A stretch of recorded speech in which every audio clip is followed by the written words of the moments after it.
It's Chelsa Messenger with Picks and Parlays. We're talking college football bowl season, heading to Charlotte for the Mayo Bowl between Wake Forest and Wisconsin. So 2020 is almost over, thank goodness, and we've got a promo code to celebrate. The code is 2021 for 20% off the entire site at picksandparlays.net. The Badgers are favored in this one, -7. The total is 51.5. Wake Forest enters this bowl game 4-4 on the year, 6-2 against the number, while Wisconsin is 3-3, 2-4 against the spread. We've got Nick from the Insiders Room joining us to break this one all down for us. Nick, who you got in the Mayo Bowl? Always a classic.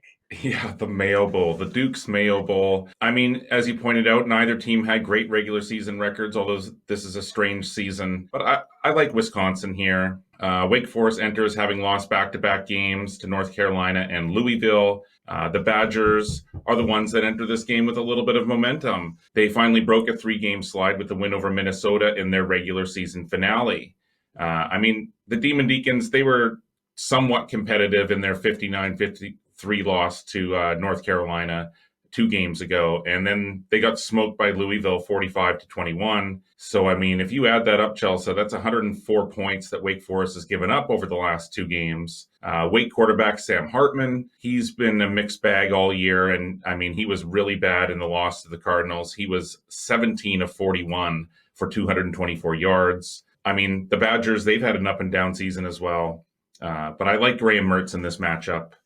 In the 20-17 win over the Gophers, he had 132 yards passing and a touchdown. Wisconsin, it's also 4-1 against the spread in its last 5 non-conference games. Wake Forest's offense, it's decent, but its defense is just terrible. So Chelsea, you know what? I've heard that Duke's Mayo, that it's really tasty, Chelsea, but I can't get it where I live. I'm not sure how tasty this bowl game is going to be, but my official play on this game is going to be on Wisconsin. Let's talk about the total a little bit. Obviously, your main play is on the side. But if we were talking about a total in this one, the total's 51.5. Yeah. The under is hit in 4 straight for Wisconsin. We've seen a lot of their low-scoring games, especially in some of those primetime games. But you mentioned Wake Forest has been giving up a lot of points and putting up quite a few as well. Thoughts on a total here? So yeah, with a little bit of extra time off to prepare for this one and to sort of correlate along with my play on Wisconsin, I do think that Mertz can take advantage of this, really suspect secondary there of Wake Forest. So as far as my lean to the total, my strong lean would be to the over in this one. Yeah, and especially I think that number is a little bit lower just because, as I mentioned, some of those games that everybody saw on primetime were very low-scoring affairs. And I don't think weather should be an issue in Charlotte too much. It's not quite Lambeau Field conditions, at least.